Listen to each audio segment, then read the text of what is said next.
आज हम संयुक्त राष्ट्र के प्रासंगिकता के बारे में बात करेंगे। इसका प्रादुर्भाव क्यों हुआ? यह वैश्विक व्यवस्था को संचालित करने में कितना अहम भूमिका निभा रहा है और अपने दायित्वों का निर्वहन करने में यह कितना सफल हुआ है।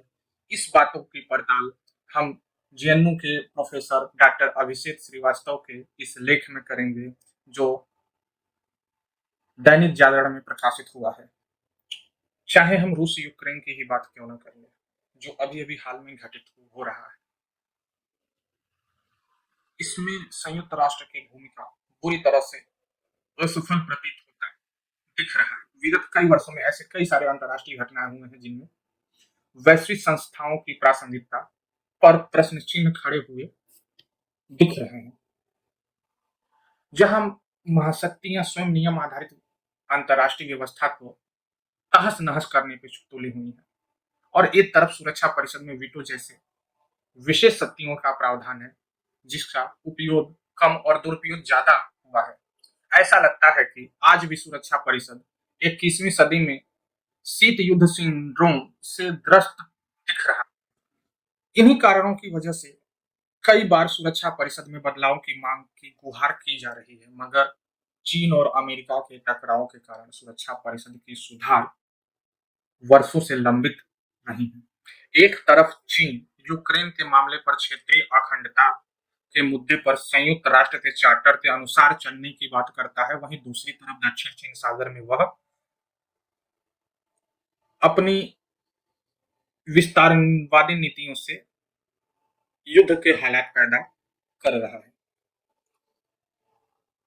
इससे इतर आतंकवाद और मानवाधिकार हनन जैसे विषयों पर भी संयुक्त राष्ट्र के अस्थायी सदस्यों की आपसी खींचातान ने इन वैश्विक चिंताओं को और बढ़ा दिया है। आपको ज्ञात होगा कि मसूद अजहर के मामले में संयुक्त राष्ट्र सुरक्षा परिषद के 4 अस्थायी सदस्य उसे वैश्विक आतंकवादी घोषित करने के समर्थन में थे, लेकिन चीन इस फैसले के विरोध में था और उसने वीटो लगा दिया। हालांकि बाद में चीन द्वारा मसूद अजहर को वैश्विक आतंकवादी घोषित किया गया। चीन और पाकिस्तान द्वारा अपने अल्पसंख्यक नागरिकों पर लगातार अत्याचार किया जा रहा है। चीन में दमन का शिकार होने वाले तिब्बती, ईसाई, उइगर मुस्लिम और हांगकांग में नागरिक अधिकारों के लड़ने वाले लोगों की बहुत बुरी दशा है। वहीं पाकिस्तान में भी हिंदुओं और सिखों पर लगातार अत्याचार हो रहे हैं। गिलगित बाल्टिस्तान एवं बलूचिस्तान प्रांत में मानवाधिकार हनन का मामला तो अब अंतर्राष्ट्रीय चिंता का विषय बन चुका है। पाकिस्तान में हो रहे अल्पसंख्यकों के उत्पीड़न को ह्यूमन राइट्स वॉच के अनुसार महामारी की संज्ञा दी गई है। ऐसी स्थिति में चीन और पाकिस्तान का संयुक्त राष्ट्र के मानवाधिकार परिषद में निर्वाचित होना और सुरक्षा परिषद की चुप्पी संयुक्त राष्ट्र के भविष्य के लिए चिंताजनक है।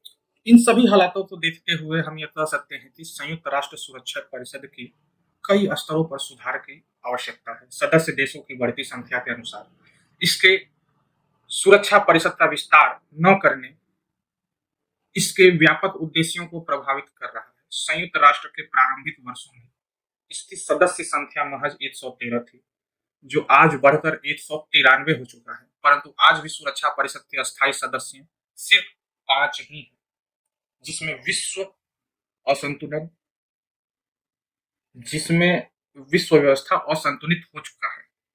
एक तरफ जहां यूरोप के 2 देशों को सुरक्षा परिषद में स्थान मिला है, वहीं न तो भारत जैसे प्रमुख देशों को स्थान मिला है, जिसने संयुक्त राष्ट्र के शांति अभियानों में अपना सर्वाधिक योगदान दिया है, और न ही अफ्रीका का कोई भी देश सुरक्षा परिषद का अस्थायी सदस्य है, जबकि संयुक्त राष्ट्र का 50% से अधिक कार्य अकेले अफ्रीकी देशों से संबंधित है।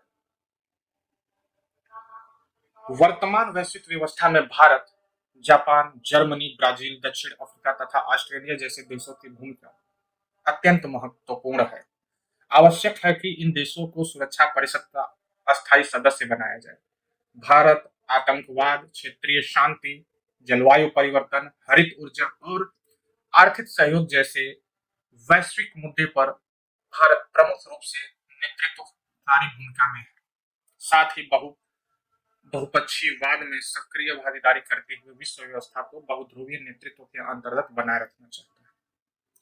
गौरतलब है कि जिस यूएनएससी को विश्व में शांति तथा लोकतांत्रिक मूल्यों की रक्षा के लिए स्थापित किया गया था, वह अपने 5 अस्थायी सदस्यों के निहित स्वार्थों की भेंट चढ़ रहा है।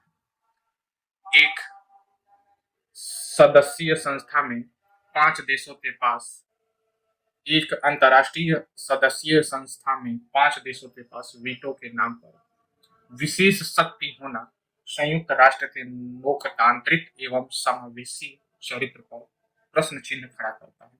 इसलिए वीटो जैसी निर्णायक व्यवस्था में सुधार लाने की जरूरत है, अन्यथा इसे समाप्त कर देना चाहिए।